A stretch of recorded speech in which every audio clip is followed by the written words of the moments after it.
எல்லாம் ஒரு சக்தி. இந்த தருணம் ஒரு மாற்றம். அந்த மாற்றத்தின் பயணத்தில் இங்கு கூடிய அனைவரையும் வரவேற்க தமிழக வெற்றிக் கழகத்தின் கோவை தெற்கு மாவட்ட நிர்வாகி திரு மன்சூர் அலி அவர்களை வரவேற்கிறேன்.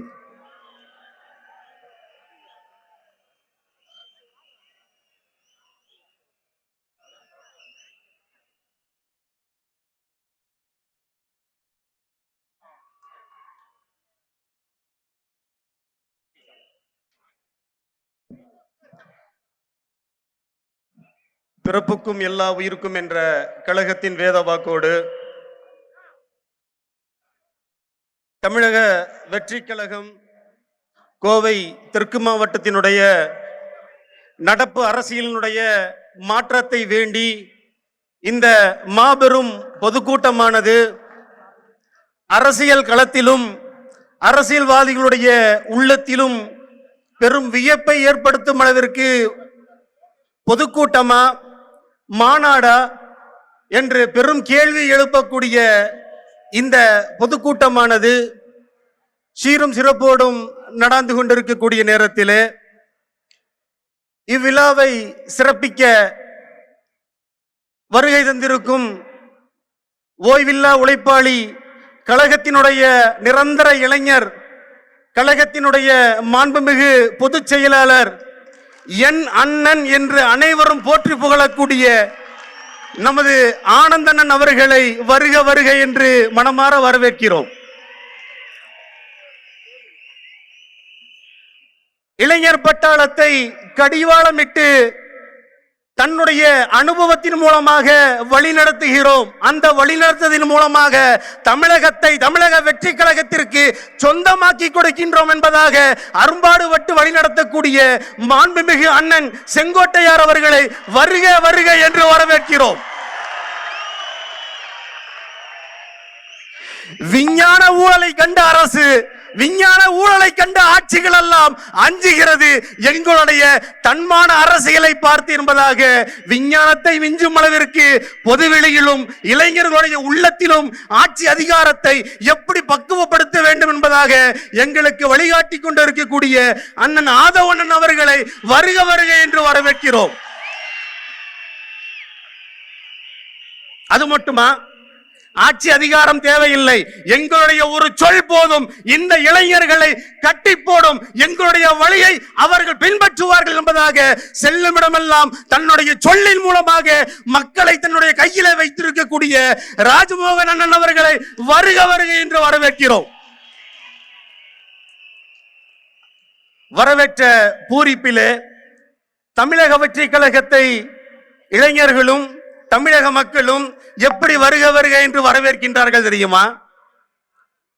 இளைய சமுதாயம் போதையிலும் ஊழலிலும் மாண்டு கிடக்கக்கூடிய சதி வலையிலே சிக்கப்பட்டு அரசியலை அறியாதவர்களாக வளர்த்தெடுக்கப்பட்ட இளைஞர்களை அவர்களுக்கு அரசியலை பயில்விக்கப்பட்டு இவர்களின் மூலமாக வரக்கூடிய ஆட்சி முறையிலே தமிழகத்தை இவர்கள் ஒழிக்க செய்வார்கள் என்பதாக வாழும் காமராஜராக இருக்கக்கூடிய நம்முடைய தளபதி மாண்புமிகு தலைவர் அவர்கள் நம்மை பக்குவப்படுத்தி வழிநடத்துகின்றார்களே, அந்த வழிமுறையை பார்த்துத்தான் தமிழக மக்கள் எல்லாம் தமிழக வெற்றி கழகத்தை வருக வருக ஆட்சி கட்டளையிலே அமர்க என்பதாக நம்மை வரவேற்கின்றார்கள்.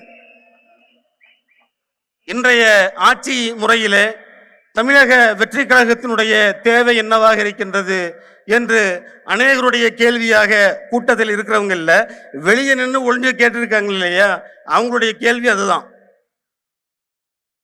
தமிழக வெற்றி கழகம் என்ன செய்ய போகுது அப்படின்றதுதான் அவங்களுடைய கேள்வி.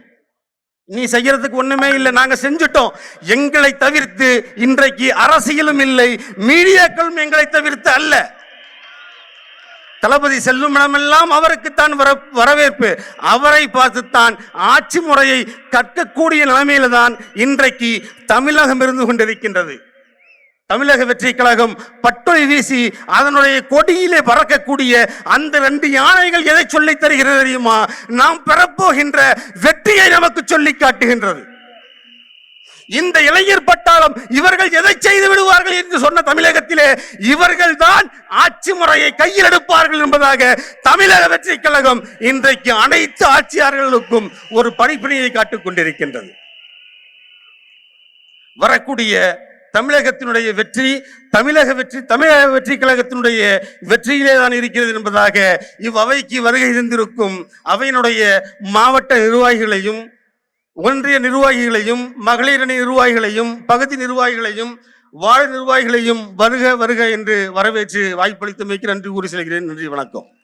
பேச்சுக்காக அல்ல பாதை காட்ட, வாக்குக்காக அல்ல வலிமை உருவாக்க, கொள்கையை உயிராக கொண்டும் நிலையை நம்பிக்கையாக மாற்றும் தமிழக வெற்றிக் கழகத்தின் கொள்கையை உரத்த குரலாக பேச தமிழக வெற்றிக் கழகத்தின் கோவை தெற்கு மாவட்ட நிர்வாகி திரு விஷ்ணு முருகன் அவர்களை எழுச்சியான வரவேற்புடன் வளைக்கிறோம்.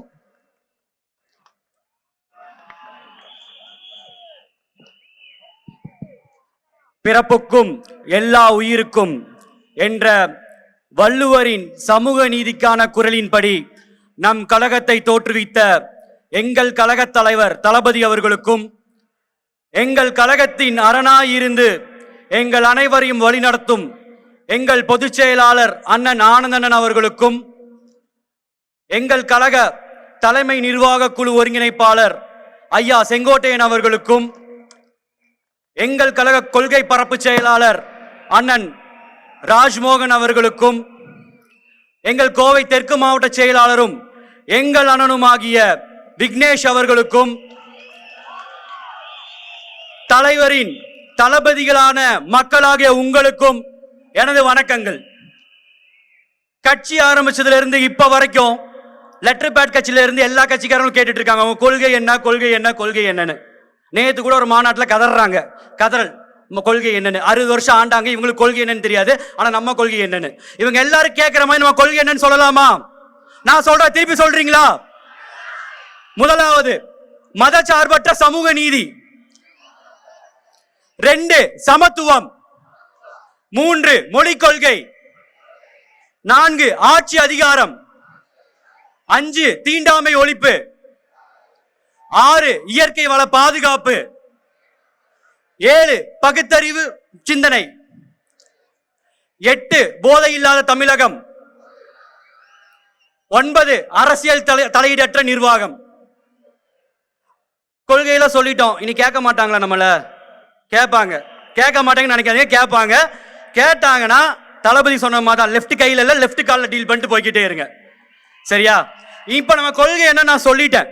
இந்த கொள்கையில ஒரு 2-3 கொள்கையை மட்டும் நான் அடிக்கோடிட்டு பேசணும்னு நினைக்கிறேன். அது முதலாவதா மதச்சார்பற்ற சமூக நீதி. பிறப்புக்கும் எல்லா உயிருக்கும் சிறப்பொவ்வா செய்தொழில் வேற்றுமையான் 1000 வருஷத்துக்கு முன்னாடி திருவள்ளுவர் எழுதிட்டு போயிட்டாரு. அதாவது விக்கிராண்டி மாநாட்டில் நம்ம தலைவர் சொன்னாரு, இந்த உலகத்துல பிறந்த எல்லாரும் ஒண்ணுதான், எல்லாரும் சமந்தான். ஒருத்தன் பிறந்த பிறப்புனாலேயோ செய்யற வேலைனாலேயோ மொழியினாலேயோ நிறத்தினாலேயோ உயர்ந்தவன் தாழ்ந்தவன் இருக்கக்கூடாதுங்கிறது. இதுக்கு தமிழக வெற்றி கழகம் என்னைக்கு எதிராக தான் இருக்கும். இங்க எல்லாரும் சமந்தான். இது தலைவர் தளபதியோட தம்பிகளான நம்ம உறுதி பார்க்கணும். 2வது மாநில தன்னாட்சி. மாநில தன்னாட்சி ஏன் முக்கியம்? இன்னைக்கு பல மாநில அரசுகளோட குரல் வலை ஒன்றிய அரசால் நெருக்கப்பட்டு இருக்கு. உதாரணம் சொல்லணும்னா கல்வி, மாநில பட்டியலில் இருந்த கல்வி பொதுப்பட்டியலுக்கு போனனால நீட் தேர்வு கொண்டு வந்து இன்னைக்கு பல மாணவர்கள் உயிர் நீத்திருக்காங்க. தளபதி தலைமையிலான 2026 ஆட்சி அமைஞ்சதும் மாநில தன்னாட்சிகளும் நம்மளுடைய அதிகாரங்களையும் கைப்பற்றதுல நம்ம முன்னிலையில் இருப்போம். 3வது இயற்கை வள பாதுகாப்பு. இந்த அரசு மக்களை சுரண்டது மட்டும் இல்லாம இயற்கை வளங்களை சுரண்டதுலயும் இது இருக்கு. கன்னியாகுமரியில பார்த்திருப்பீங்க, நிறைய மலையை உடைச்சு பக்கத்து ஸ்டேட்டுக்கு டிராவல் பண்ணிட்டு இருக்கோம். இப்ப போன வாரம் ஒரு கரண்ட் சிட்டிங் எம்எல்ஏ என்ன பண்ணாரு, அவரோட குவாரியில் நடந்த முறைகேட ஒரு செய்தியாளர் வந்து செய்தியா போட்டாருன்னு அவர் அடிச்சாரு. இவங்க தான் இயற்கை வளம் பாதுகாக்க போறவங்க. தமிழக வெற்றி கழகம் சார்பாக ஆட்சி அமைந்ததும் இயற்கை வள பாதுகாப்பதில் எந்த சமரசமும் இல்லாமல் தளபதி அவர்கள் நடந்து கொள்வார்கள். கடைசியா ஒண்ணு சொல்லிக்கிறேன் நான், சமத்துவம். ஆணும் பெண்ணும் சமம் சொல்லுவாங்க. ஆனா இன்னைக்கு பெண்களுக்கு எதிரான குற்றங்களும் குழந்தைகளுக்கு எதிரான குற்றங்களும் பழகி இருக்கு, பெருகி இருக்கு. உதாரணம் சொன்னா போக்சோன்னு சொல்லக்கூடிய குழந்தைகளுக்கு எதிரான குற்றங்களுக்கு மட்டும் 103 கோடி ரூபாய் அபராதம் கட்டியிருக்கோம். பெண்களுக்கு 1000 ரூபாய் கொடுத்தா பெண்கள் முன்னேறிடுவாங்களா? என்ன சொல்றது? பெண்கள் வந்து 1000 ரூபாயில நீங்க எல்லா செலவு பாத்துக்கிறீங்க, ஃபேர் அண்ட் லவ்லி போட்டுக்கிறீங்க, ஓசி பஸ் போட்டுக்கிறீங்கன்னு இழிவா பேசுறது. இதுல தளபதியை பிடிக்குங்கிற ஒரே காரணத்துக்காக பெண்களை நீங்க எவ்வளவு அசிங்கமா பேசுறீங்க? நல்லா ஞாபகம் வச்சுக்கோங்க. இங்க இருக்க ஒவ்வொரு அஞ்சலை அம்மாளும் வேலு நாச்சியார்களும் குயிலிகளும் 2026 உங்க ஆட்சிக்கு முடிவுரை எழுதி எங்கள் தலைவரின் ஆட்சிக்கு முன்னுரை எழுதுவார்கள்.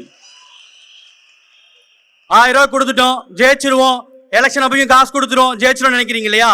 நான் சொல்றேன், எங்கள் பெண்களும் இளைஞர்களும் உங்களோட பணநாயகத்தை வீழ்த்தி எங்கள் ஜனநாயகன் தான் வேண்டும் என்று எங்கள் தலைவரை ஆட்சியில் அமர வைப்பார்கள். இந்த கோவை தெற்கு மாவட்டத்திற்கு வந்த கொள்கை ஏந்தி வந்த நம் தோழர்கள் அனைவரும் நல்லா ஞாபகம் வச்சுக்கோங்க, இந்த கோவை தெற்கு மாவட்டத்தை எங்க வெற்றி கோட்டையாக்கி சென்னை செயின்ட் ஜார்ஜ் கோட்டையில எங்க அண்ணன் தளபதி உட்கார வைப்போம். நன்றி, வணக்கம். கழகம் உதயமான காரணம் என்ற கேள்விக்கு உண்மையுடன் பதில் சொல்ல, நம்பிக்கையுடன் விளக்கம் தர, கொள்கையும் கடமையும் ஒன்றென நிரூபிக்க இந்த மேடைக்கு தமிழக வெற்றி கழகத்தின் கோவை தெற்கு மாவட்ட நிர்வாகி திரு ராவணன் சேது அவர்களை எழுச்சியான கைத்தட்டுடன் அழைக்கிறோம்.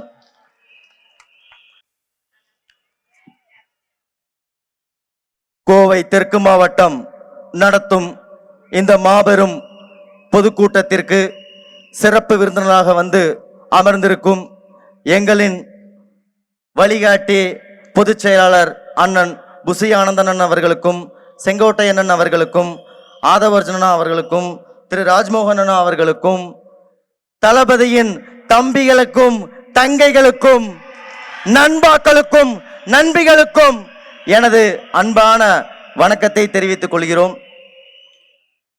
ஏதோ ஒரு மூலையில இருந்தனாச்சு இந்த பொதுக்கூட்டத்தின் மூலியமாக என்ன பேச போகிறோம் என்று எதிர்நோக்கி காத்திருக்கும் சக்திகளுக்கும் அண்ணா ஒரு சிறப்பான வணக்கங்கண்ணா. தமிழக வெற்றி கழகத்தின் தேவை என்ன? இந்த அரசியல் காலகட்டத்தில் தமிழக வெற்றி கழகத்தின் தேவை என்ன? இதுதான் நம்ம கொடுத்திருக்க தலைப்பு. அதாவது இதுவரைக்கும் அரசியல் கட்சிகள்லாம் அவங்களோட சொந்த சுயநலத்திற்காகவும் சுயலாபத்திற்காகவும் குடும்பத்துக்காகவும் மட்டும்தான் அரசியல் நடத்திட்டு இருந்தாங்க. உண்மையாக மக்களுக்காக அரசியல் நடத்துவதற்காகத்தான் தமிழக வெற்றி கழகம் தேவை. யார் யாரோ என்னென்னவோ பேசுறாங்க. உண்மையிலேயே சொல்றேன், மக்கள் விரும்பும் ஒரே முதல்வர் வேட்பாளர் எங்கள் அண்ணன், எங்கள் உயர் விஜய் அண்ணா மட்டும்தான். இந்த இளைஞர்கள் கூட்டத்தை பார்த்து அரசியல் தெரியுமா? நீங்க இந்த 50 ஆண்டு காலமாக என்ன அரசியல் செஞ்சீங்க? மக்களுக்கு என்ன செஞ்சீங்க? நாங்கெல்லாம் சாதாரண நபர்கள்.